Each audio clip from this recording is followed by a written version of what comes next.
Hey, if you enjoy our videos, we sure would appreciate a thumbs up. And of course, we love it when you subscribe as well. If you've subscribed in the past, please be sure to check and be sure you're still subscribed. Thank you. Welcome back to the channel. We're going to try something really, I don't know, kind of radical as far as I'm concerned. I've had this garden about 6 years. Time to shut it down. I got the tractor warming up outside. I'm going to try something. And it made me think of just a quick story. So back in May of 1979, I was given this coin. And I was given to it by the F.W. Woolworth Company. My first real job was in 1978. I joined the Woolco department store, which was a division of the F.W. Woolworth Company. Some of the young people out there watching this may not even know what F.W. Woolworth was, but it was the #1 chain. It was the Walmart of much of the 20th century. It was a 5 and dime store. They were everywhere. Huge, huge company. So I joined Woolco, which was like a division, it's kind of like a Kmart. So at the start of the 20th century, Woolworths decided they wanted to get into the big box store, and they opened about 400 or so Woolco stores, and that's where I worked. I was in the management training program there. After about 2 years, I was ready to be promoted, and they sent a bunch of us from around the southeastern region to Atlanta, to the regional office for some specialized training. And while I was there, the last day, the president of the southeastern region came in to talk to us. I still remember his name, I'm not going to say it. And we were young, ambitious guys. Woolworth was a very conservative company. Everybody suits and ties. Everybody referred to everybody else as Mr. or Mrs. That's the way the company was. They were formed in 1879. And after he introduced himself, he said, you're going to go out into the stores now and start your careers in management. And you're going to come across things that could be done better. We can streamline this process, change this process. He said, when you have those thoughts, keep your mouth shut. We've been in business over 100 years. You conform to our ways, not the other way around. And I've never forgotten that. And I thought to myself, especially in the years to come, what a closed-minded way of thinking. Yeah, they had been around a long time before Kevin got there. I get that. But if you don't grow, if you don't have input, are your employees just robots? That's probably why they ended up getting crushed by Kmart and closed all the stores in 1982 or 3, I believe it was.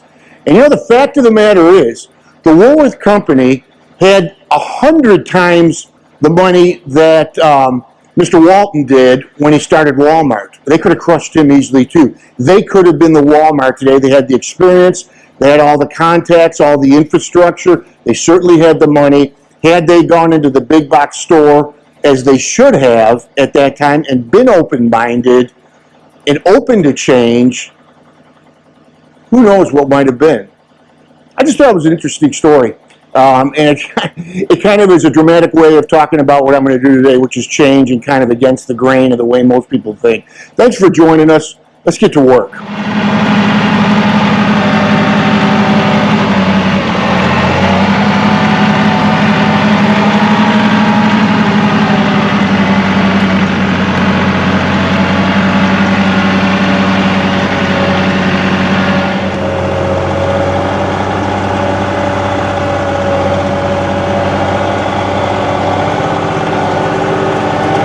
So if you watched our channel before, you remember the way I designed this garden is so this whole back wall comes off. There's just 4 screws, and that's how I'm able to get in there and till the garden. So I'm going to do that right now. Yeah, so we're at the point in the garden now.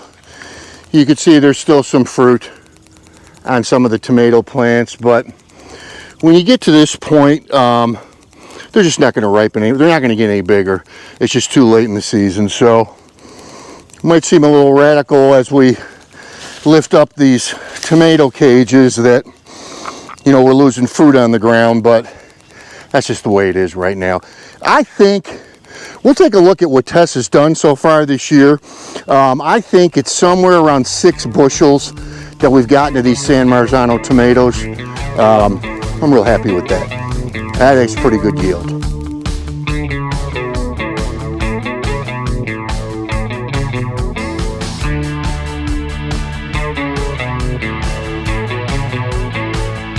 Hey, by the way, these owls, if you've got problems with predators or just some aggressive birds or whatever stealing your plants, I have found these make a great landing perch for the bird to land on and poop on his head.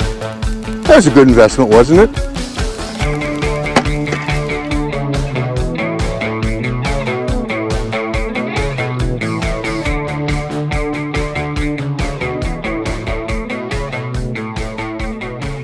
So this is just one sunflower plant up this high. Back, maybe 4 or 5 years ago, we were visiting this fantastic farm in Virginia. Excuse me, not in Virginia, in Vermont.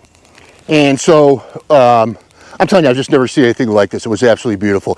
Started talking to the farmer, and he said one of the keys was sunflowers. So the next year, we go out and we buy 5 sunflower plants. Well, you can see how big they get. So we found that one right in the center of the garden works sufficient. There's just no need for any more than that. But what I'm going to do now is dig it out because the rooting system is pretty substantial, and it's not something I'm looking to till in. So this is the rooting system on just that one sunflower plant. You don't need any more than one unless you've got a really big garden. Sounds bad.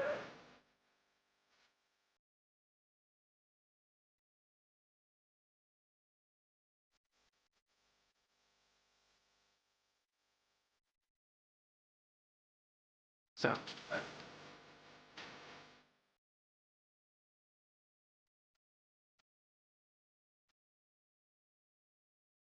So my logic is this. It's about September 20th or something like that. It's going to be about almost 8 months until we plant again. So I'm going to till everything that was left over right into the soil. I'm thinking that 8 months should be enough time for some decomposition. And the way this tiller normally works, though I've not tried this before, it chops everything up really fine. So that should aid in the decomposition as well. It's also going to show us what this tiller can do, because I haven't tried this before. Is it going to be powerful enough? Am I going to get a bunch of tomato vines wrapped around it? I have no idea. We're going to find out right now. This is the Frontier tiller, and so far it's been great for me. What I normally do is raise my bucket up real high because I have to get close to the grapevines to be able to back in. I'm in high range, I'm going to low range, and in a minute I'll pick the RPMs up. I'm going to give you guys a little better view.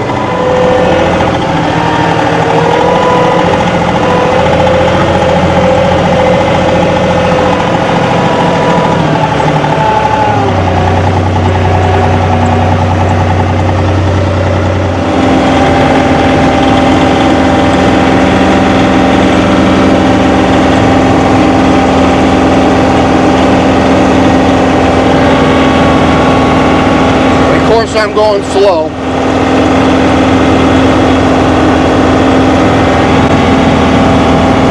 Wow, that's pretty good. That really is.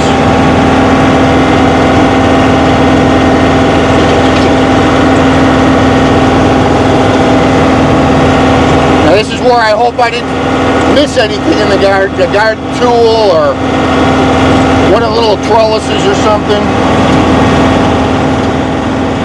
Hey, what do you guys think of this method? Have you done this before? Obviously, I knew that the tiller could chop it up.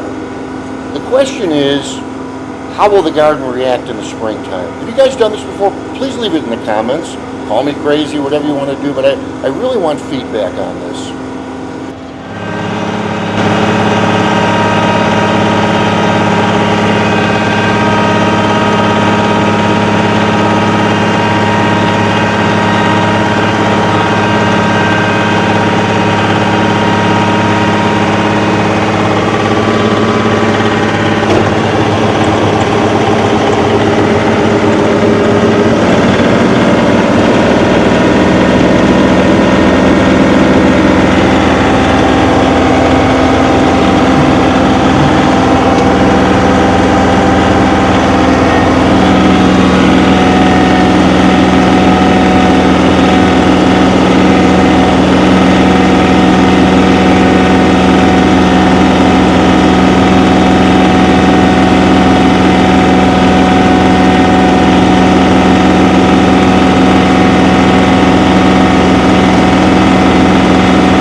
close as I can get.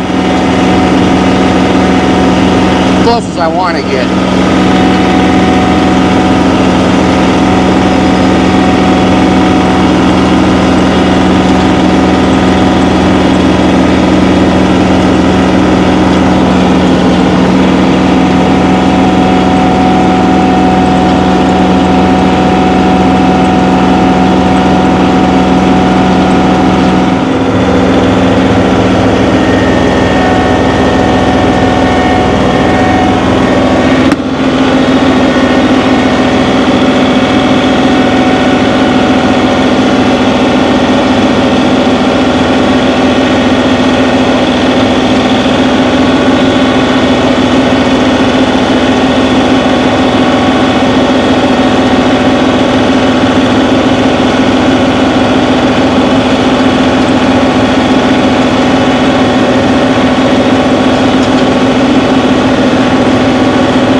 Yeah, looking at this one more pass down the middle, and then I'm gonna take some Roundup along the edges. I'm really happy with this. Then you'll still see some roots protruding through the soil, especially along the windrow edge. I remember this. I'm going to be coming back in the spring and retilling this after this product has sat in the ground for about 8 months, and hopefully at that point decomposed. So you know, hopefully the best is yet to come in the spring, and we'll see what kind of results we get.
Yeah, I'm really happy with this. I'm going to get some Roundup, go along the edges, to get that sunflower plant dumped out back, and then I want to show you guys some. I want to show you why we do what we do.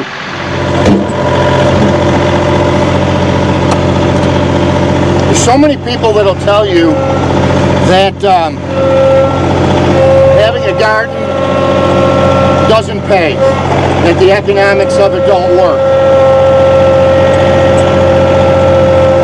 think for the most part there's some truth to it. Well, what we do is mostly tomatoes. I mean, I'm Italian, we make a lot of spaghetti sauce, have family over and so on and so forth, and to go out and buy the ingredients, they're very expensive. Do we make any money? I don't know. But I do know this, the quality of the product, that certainly has to be entered into the equation as well. And these San Marzano homegrown tomatoes are absolutely phenomenal. I told you before, I'm one of those guys, if a little works, more is better. It's a big weed. I think Roundup says you have to cover 1/3 of the plant for it to work. So here's what I want to show you. This is the gold right here. And I think I counted the other day 30 something jars, and we've got one more bushel to can. So this is why we do what we do. It's all 100% homegrown, canned at the peak of ripeness, San Marzano tomatoes. And I'm gonna tell you what, that's gonna make for some good eating.